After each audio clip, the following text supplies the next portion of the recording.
Today on the Ask Brady Show, I recommend my 4 best live streaming cameras on a budget.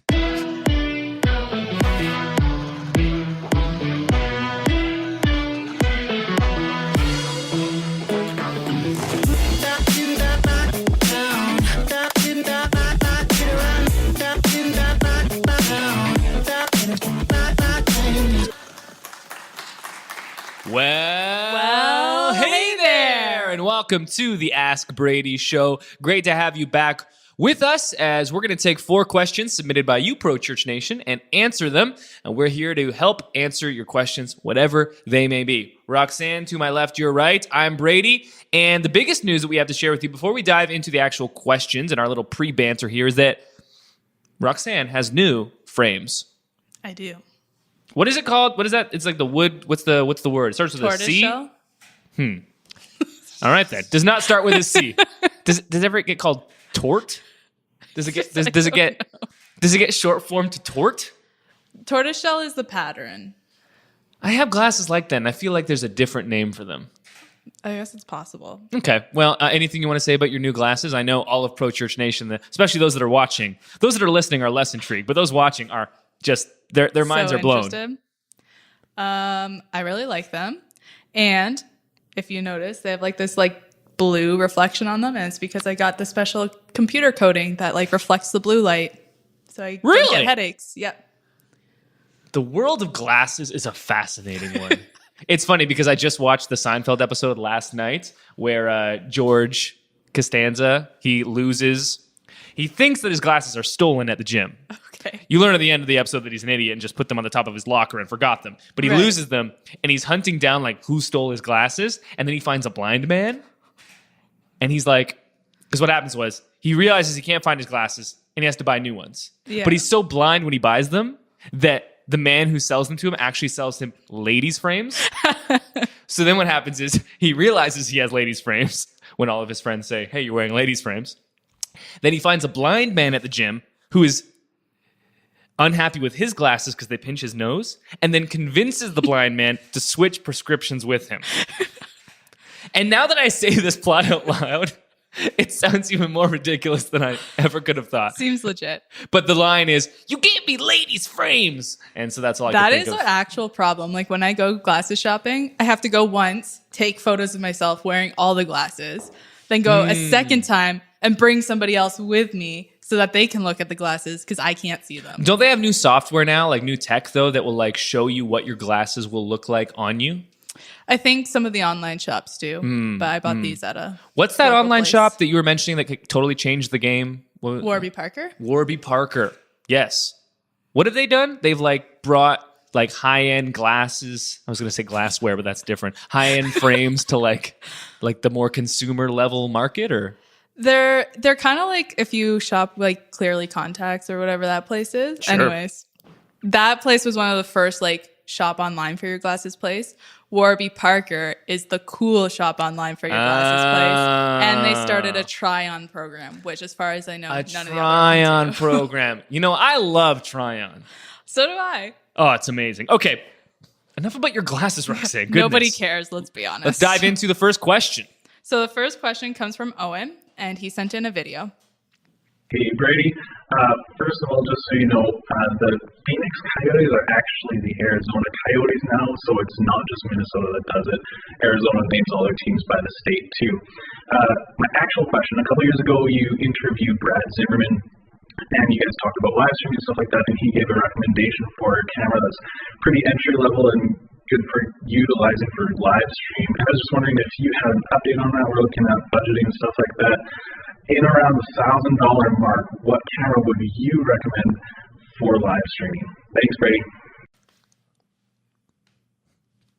2 things, Owen.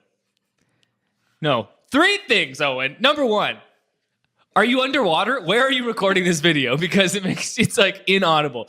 Number 2, you ask a question about live streaming.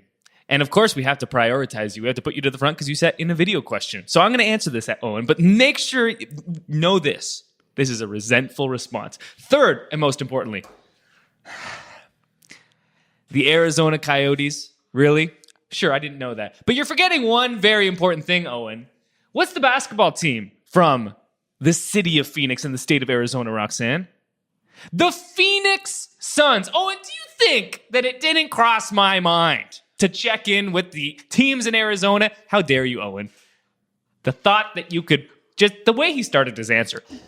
Look, Brady, I'm about to answer ask a question about live stream, which I know you hate, but aside from that, your sports knowledge, it's lacking. And here's why. Okay, Owen. Okay, enough about that. Owen, love you. Just wanted to get that apart. He's like, I'm never sending in another question. I did actually do a ton of research for you on this answer, Owen, and I think I've got some good stuff from you. First of all, when you're picking your camera for live streaming, what I have here are 5 things that you need to consider when it comes to which camera is going to be best for you. Obviously, the camera market is incredibly competitive in the narrative and storytelling and cinematic space, and it is equally competitive in the live production space. So the first thing you need to consider is how far away your camera is going to be from your subject. And the way that I've seen it kind of the gap has been measured is like if you're closer than 50 feet where the camera is going to be on the tripod from your stage versus if you're further than 50 feet, that's kind of like a distinguishing length between which camera you should go to. You also have to consider the zoom length, 10x, 20x, farther than that. The switcher compatibility. Is this going to be compatible with the type of switcher that you want? All of the cameras I'm about to share with you are compatible with the Blackmagic Atom switchers, which are kind of like really good industry, look standard, affordable that a lot of churches use. Fourth, low light performance.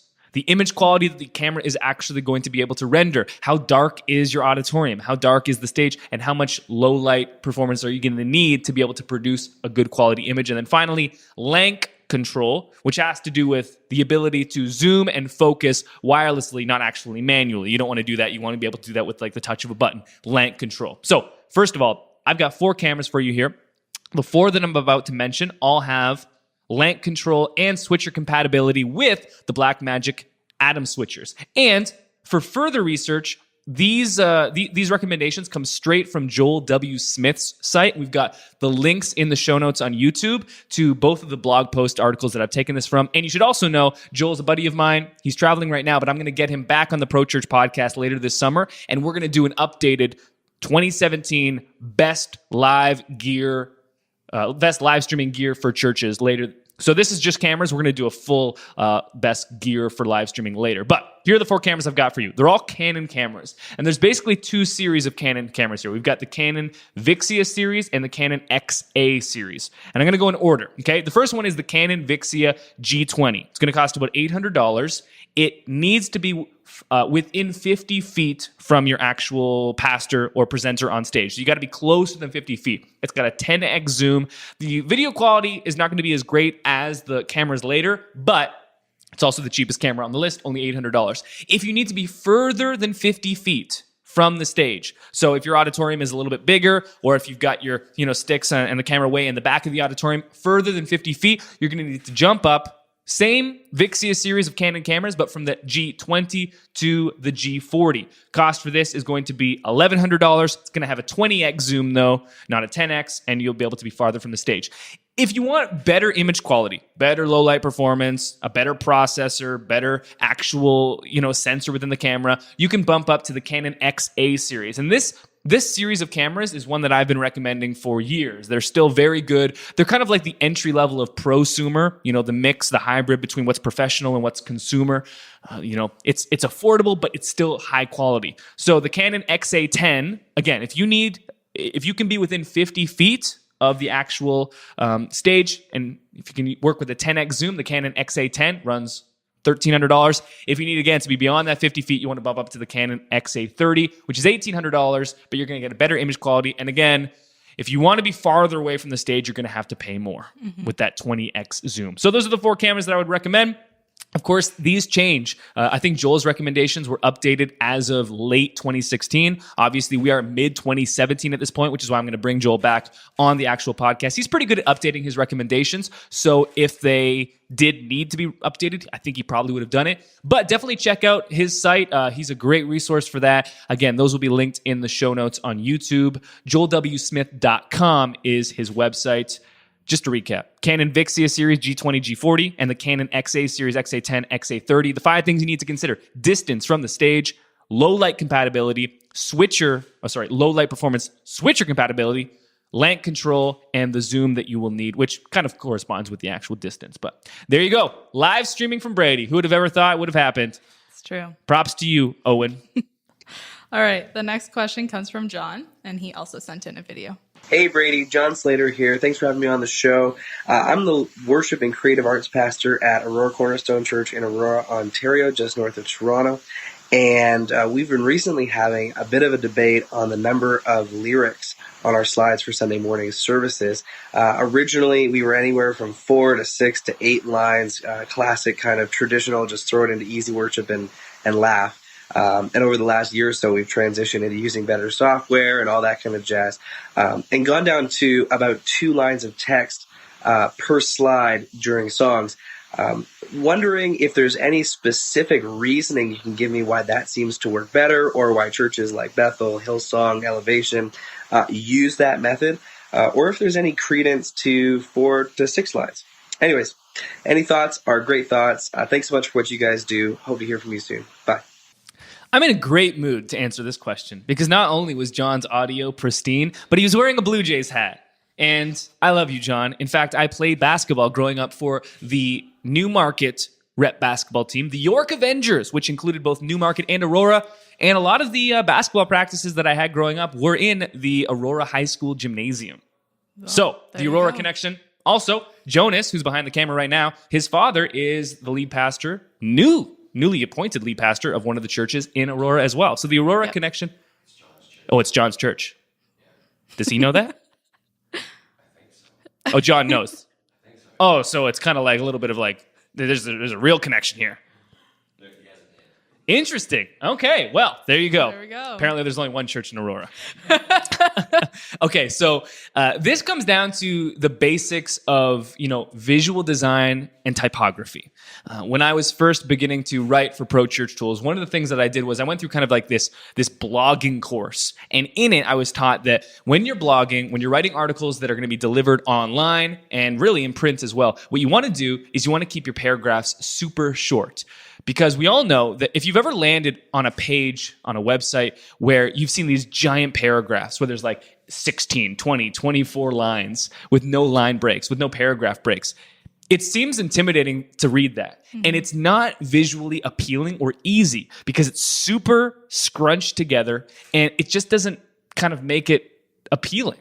It's kind of like the difference between sitting down and watching like a 60-minute lecture versus watching a bunch of video, like quick 2-minute videos that are broken up. What you want to do, ideally, is make the actual visuals of your typography easily digestible, to use probably a poor metaphor. But you want to make it just nice and short. I like that 2-line thing. When it comes to the specifics of, worship media and the visuals on your screen, it's also important to recognize that most church songs nowadays are pretty slow. One of the common gripes, and John will get this as a worship pastor, is like, why are there no good praise songs? Why are there no good fast songs? Point being, a lot of worship songs are slow, but even the fast ones, if you've got 4, 6, 8 lines on the screen, that could be like 20 seconds away.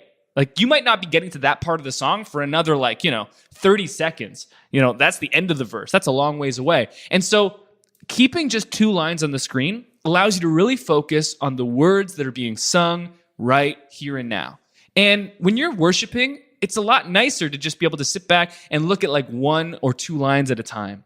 And you can just kind of focus on those lines. You can really kind of dig deep and soak in those lyrics specifically. You start getting to like 4, 6, 8 lines, and you're just like reading an essay. You're just trying to get to the chorus. Hopefully, at least if you can trust a CCM chorus, that it might be repetitive and say the same thing over and over again. Because this verse is like, man, I got to read like a PhD doctrinal statement here to get just to the chorus. So that's the reason. It just comes down to the laws of typography and visuals. And then as it pertains specifically to worship music and church services, there's no reason to put up those lines earlier than necessary, right? The only reason would be it's less work for the person that's actually creating the slides.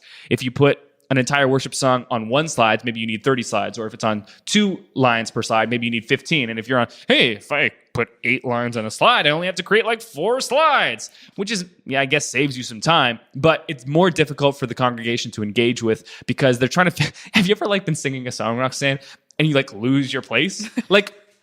The change has been pretty drastic from overheads that had like the entire song on one page to using something like Pro Presenter where you only need to put 1 or 2 lines on a full page. Like overheads, I actually remember this. Overheads as a kid, we would have someone that wouldn't only switch the overheads, but would put their finger on the line and then drag their finger along so everyone knew where they were on the song. Because remember, on a full page of an overhead, you'd have like verse 1, chorus, pre-chorus, verse 2, bridge. And you'd have to kind of like keep jumping back and forth. Yeah. And so you'd be like, okay, back to the chorus. Drag your finger along the line, just so that everyone would know where the cue was. Of course, then the backlash to that was, that's stupid, obviously. What if we put one song onto multiple overhead sheets? And so then you had the person that was doing like the mad dash of like changing the verse to the chorus. Oh, and then you put it on backwards, right? And you're like, oh no, this is backwards. You gotta flip it over, realign it. So luckily we're beyond those days. But it all comes down to appealing and just easy to read. You want to make things easy to read.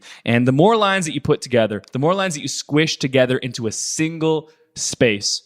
Yes, it's less easy to read. Yes, it's more daunting to like look at. You're more likely to lose your place. And also, it's just not relevant to the space that you're at in the actual song.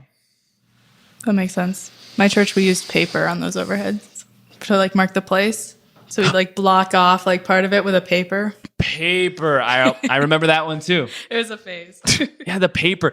Oh, classic. All right. Question 3 comes from Taylor, and he sent in a video. Look at all these video questions. Good job, Pro Church Nation.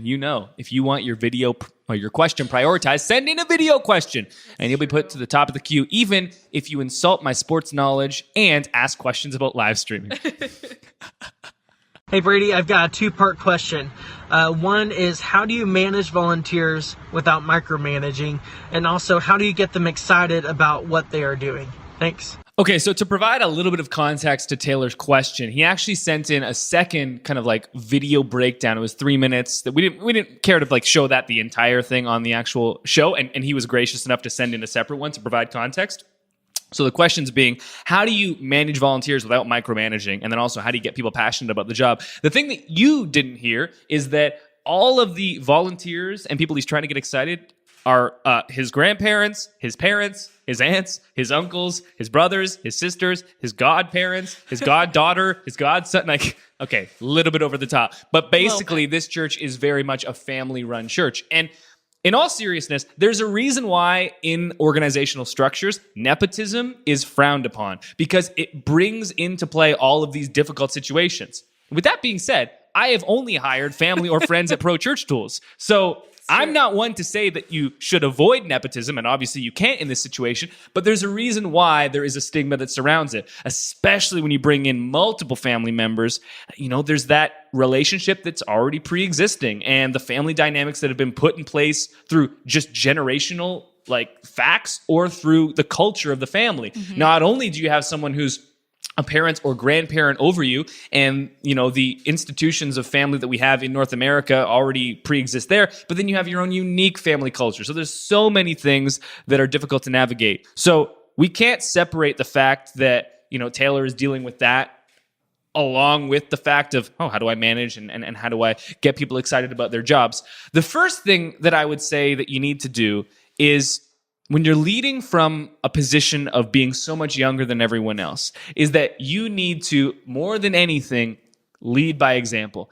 You are not going to be given the benefit of the doubt of age, of experience, of longevity. So what you need to do is you need to lead by example above all, right? Let's say it's your grandparent. Let's say he or she has been there for decades. They're going to be given the benefit of the doubt just because they've been there forever. You're not going to get that. You don't have an established presence. You don't have an established authority. So you need to, for the next decade or two, probably 2, always be the one who's leading by example more than anyone else, because you are leading from below. And that's really the only way to get around it. So you need to be the most excited about your job. You need to be the most competent, and you need to be the most gracious and hardworking. It's the only option. The second thing that you need to do, and this can be helpful, is that depending on the roles and things that you're overseeing, you can carve out your specific niche of expertise. Because we're living through this huge communication shift, your parents and grandparents, they are going to automatically, likely, and should defer to you when it comes to digital, online, social, video, podcast, graphic design. These were things that they never had to worry about in the world of church a couple decades ago, right? And so they're not going to come up to you and be like, look, Taylor, I know more about social than you do. But no, Grandpa, you know nothing, okay? Like, that is one thing where you can carve out that niche and hopefully perhaps separate yourself from these, dynamics of you being so much younger and being related. Because if you go to them and say, look, you need to preach differently, you're probably not going to get much in that way. You should lead worship differently. You should organize the service differently. These are things that they've been doing forever. They're less likely to change. But if you come in and try to lead from a place where they don't have expertise, then there's a little bit of separation between what they think they know and what you know.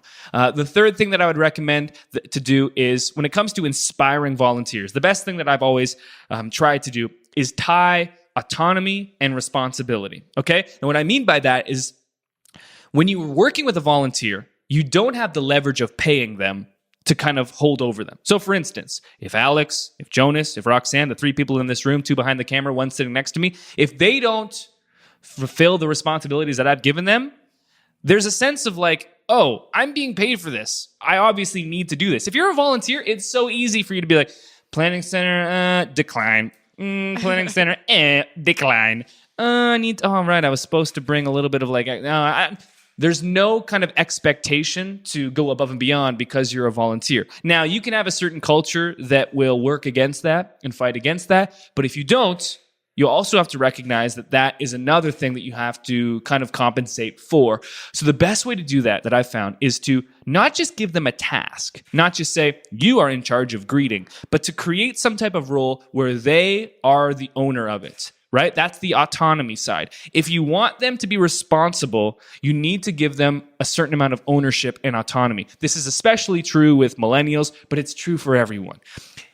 If you give someone and they're in charge of it all to themselves, maybe they have people underneath them, but the buck stops with them, they have to be responsible for it because they're in charge of it. And there's this certain allure for most people to be in charge of something. Now, the key is that some people don't want to be in charge of like people. They don't want like the responsibility. That can seem a little bit daunting. So it doesn't necessarily mean like they're in charge of like leadership and managing a team. All it means is they are the one that is in charge of, and then insert here. It could be as simple as setting up the chairs each week. It could be as simple as making sure the bulletins are folded. It could be as simple as updating the website each week. It could be as simple as making sure the sermon audio gets ripped from the video and then set up online for that week.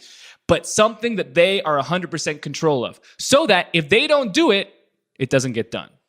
And that way, even though they're not being compensated financially, and so you can't use that as leverage, what you can use is the allure of them being in charge, because we all want to feel like proud of what we do. And when we're in charge of something, it makes us feel like we were chosen for this task. We were chosen above all else. We were the ones that could do this. And then it makes us want to rise to the occasion, Roxanne. What are your thoughts on this? Someone who like I delegate to all the time, like or someone who volunteers at church. What are your thoughts on this? I think one thing that I really liked about what you said is that you have to give them the opportunity to fail. And I know that sucks and kind of seems like the opposite of what you want. But if they know you're going to come behind them and fix their mistakes or like do it again anyways, doesn't matter what they do, then they aren't going to give you their best and they aren't going to put out the effort to get it done because they're going to be like, it doesn't matter. So if you're going to delegate, you have to actually give them permission that it rests on them doing it, and they have to have the opportunity to fail. And so maybe that starts with something small and you like raise their responsibility levels, but I think that's definitely a key.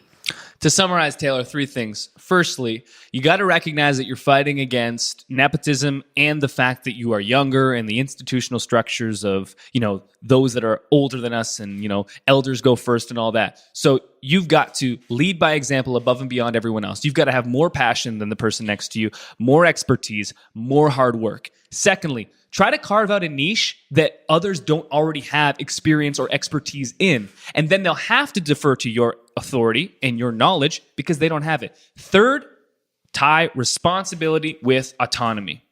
Okay, those are my best 3 recommendations. Recognizing that this is very difficult to navigate. There's no quick fix. There's no tip or tactic like, ooh, you're using papyrus? Use this font and your graphic will be sweet. Like, there's no quick exchange when it comes to leadership and family dynamics and getting volunteers excited and making sure people come through. It's tough. I mean, I'm trying to figure this out now. We've got 8 people, all of which who are my peers.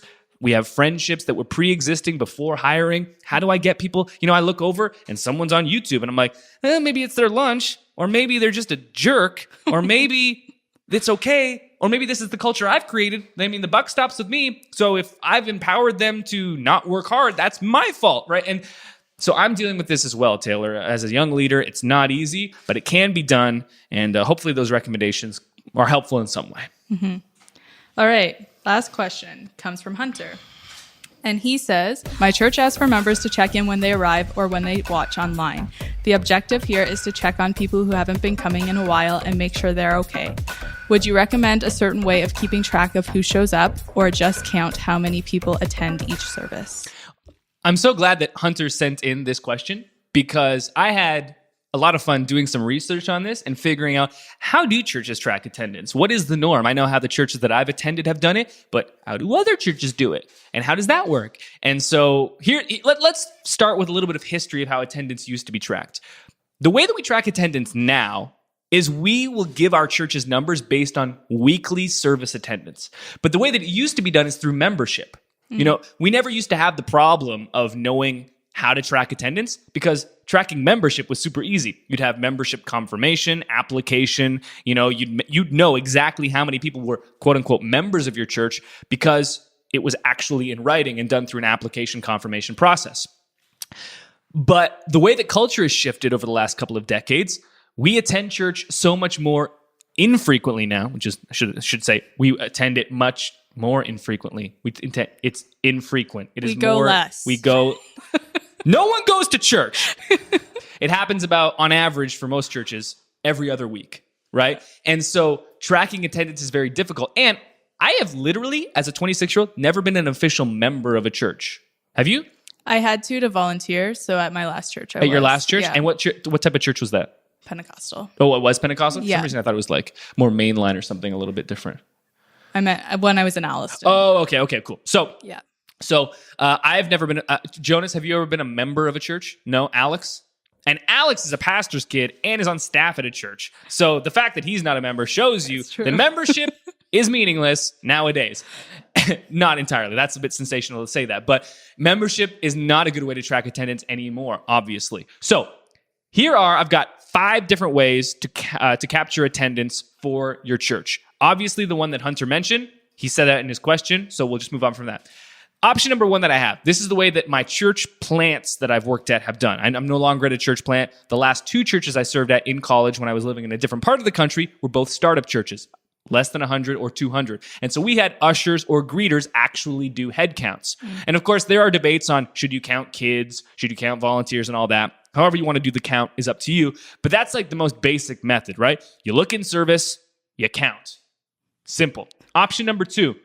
Clipboards passed down the row, Roxanne, and I know this very well because the church that we grew up in, as well as Jonas in youth group, did the friendship register. So at the far right of the row would be the friendship register. And doing your announcements, you'd be like, if you're at the far end of the row, if you could just pick up your friendship register and fill out the information and pass it to the person next to you. Of course, this opens up the opportunity and really inevitability of every young person putting in absolutely ridiculous things into the friendship register. I don't know if I ever filled that out, actually. It was always like made up names, like made up addresses, made up phone numbers. Do you remember anything that you specifically put into the friendship register that was like obscene or? No, but I do remember when I had to start checking like the box because they had like a 25 or above box, like for your age. I was like, this is the worst day of my life. A weekly reminder that you're old and it's over. Yeah, exactly. So that's the second option. Third option. This is an interesting one. Count the cars in the parking lot and use a proven multiplier. So for instance, if you don't want to track the attendance each week by counting heads, you could do that for like, let's say a month. Count actually manually the people in your church for a month. And then each week, also count the number of cars and do this for a month. And then what you can do is you can divide the number of people by the number of cars and get a multiplier. So for instance, it could be like 2.1, or if your church is full of families, maybe it's closer to 3. But get a proven multiplier that you track over a month. And then instead of counting heads every single week, you can just count cars, which should be easier because the cars will be out in the middle of the day. You can actually go through the rows, which you would not want to do. You know, it's hard when you're in the back of the auditorium and you're counting. Maybe the lighting in the stage is on, but like there's no house lights on. And you're like, is that one person or 7? I can't tell from this far away. And so, lose your spot, have to start over. Oh my gosh, yeah, you use your set. 1, 2, 3, 4, 5. 1, 2, 3. So counting cars with a proven multiplier that's custom to your church would be another fun way. Option number 4 that we see churches doing this. When new visitors come in, every church is like, fill out a Connect card. A lot of churches will ask everyone every single week to fill out a Connect card. Similar to the friendship register, but instead of passing it down the row, every single person fills out a Connect card. You can put in a prayer request. You know, there's a side for visitors. There's a side for existing members. That's another way. The 5th and final way. This is a really cool way. Before I get into the 5th and final way, which I'm going to recommend is like the super cool, forward-thinking way of doing things, is don't do friendship registers and don't do Connect cards. Do not ask your existing members to fill out something every single week. This is the lazy approach in 2017. You don't want to count cars and put in the work to find a proven multiplier. You don't want to have your ushers and greeters count heads one by one. So you force your congregation to do it for you. It is lazy and it's not accurate. No, I know like so many times when I've sat in a row back home, the friendship register would reach me and it already passed like 5 people and there'd be like one name on there. It's like, these people are not filling it out. I had one goal with the friendship register. Don't fill it out. Fill it out incorrectly. Make up a fake name. Okay? Don't use the friendship register. Okay, so the 5th and final way. There is a tech service, SendSource is the name, and it'll be linked in the YouTube show notes. I don't know the exact, I think it's like sendsourceinc.com is their URL, something like that. But basically what they have are these infrared video scanners that you can put at the entrances and exits of your church. And what they will do is they will track how many people are walking through the doors. And the sensors are sophisticated enough to know when people are coming in versus when people are leaving, so they won't duplicate a count of someone like, you know, playing with the, again, if I'm going to screw up the friendship register, maybe teenage Brady's also going to walk in, walk out, walk in, walk out. The sensors are smart enough for that. They're not going to get tricked. So one thing that you could do, and this is this was actually from an article, again, that I found online that we'll link in the show notes. So this is a case study of an actual church. They were a church of about 2,500. They set up the scanners at their 2 main entrances and exits. And what they did was they set the timer for 15 minutes before service and 40 minutes after service began. That was the window of when the infrared scanners were counting people. So 15 minutes before service, doors open and they start counting. 40 minutes after service ends, because nobody comes to church on time, which just goes to show you. I love that case study. 15 minutes before service, 40 minutes after service begins. Not like 30 before, 30 after. It's like, No. it's like basically, all right, 30 seconds before service begins, right before the altar call. That's when we're like measuring attendance. So, and so this was a church of about 2,500, their main sanctuary, 2 doors that they had the infrared scanners on. I think it cost them about $4,000 to set this up. But what it gave them was a precise attendance tracker every single week. So that's another option. So to recap on the 5 different options, number 1, count yourself manually. 1, 2, 3, start again, you lost your count. Number 2, clipboards passed down the row. Don't do it. Number 3, count the cars in the parking lot using a proven multiplier that you've figured out by spending a month of counting the actual people, dividing by the actual amount of cars. Number 4, Connect card filled out weekly. Heck no, don't do that. Number 5, tech infrared scanners from a company like SendSource. Costly, but let's say $5,000 to set up, or maybe you're a smaller church and maybe get a little bit of a discount, but accurate for sure. So I'm really glad Hunter asked that question because I had fun researching it and looking into it. Yeah, I didn't know when I got that question by email. I was like, yeah, I don't even know how they know who comes to church. So hopefully that's helpful to Hunter. And that does it for this episode of Ask Brady. 4 questions up, 4 questions down. Of course, if you want your question answered, hashtag Ask Brady on Instagram and Twitter, in the comments below on Facebook and YouTube with the hashtag Ask Brady. Video questions are prioritized. So if you send in a video question, make sure that you do that because you'll get prioritized. Sent to the top of the queue. We had 3 video questions this week, which is always fun. Yeah. And a big shout out to Owen for being the scapegoat for this episode. Owen, I love you. And obviously, sports just gets me riled up. It's nothing personal. That's true. And so we love you, Owen. Thanks for being willing to sit through that. Anything else? No, I think that's it. All right, that does it for this week, Pro Church Nation. We love you so, so much. Oh, one thing. If you are listening to the podcast, this week was the first week that we published the first edition of the Pro Church Podcast Coaching Edition, which is something that we kind of started on a whim. I've now recorded, I think, 7 episodes so far, and every single one of them has been amazing. You know, it's one thing for me and Roxanne to sit up here on our high horses, our high Canadian horses, you know, staring down at you and being like, this is what you should do. And there's another thing, getting on a call with an actual church and hearing their real problems and doing real-time coaching. So the first episode went live on Thursday, so yesterday or 2 days ago, depending on when you're watching this, Thursday of this week. ProChurchPodcast.com is where to find it. It's audio only, but it's a great listen, about an hour. And we're going to publish a new coaching edition of the Pro Church Podcast every Thursday going forward. So listen to those. If you like Ask Brady, you'll love that.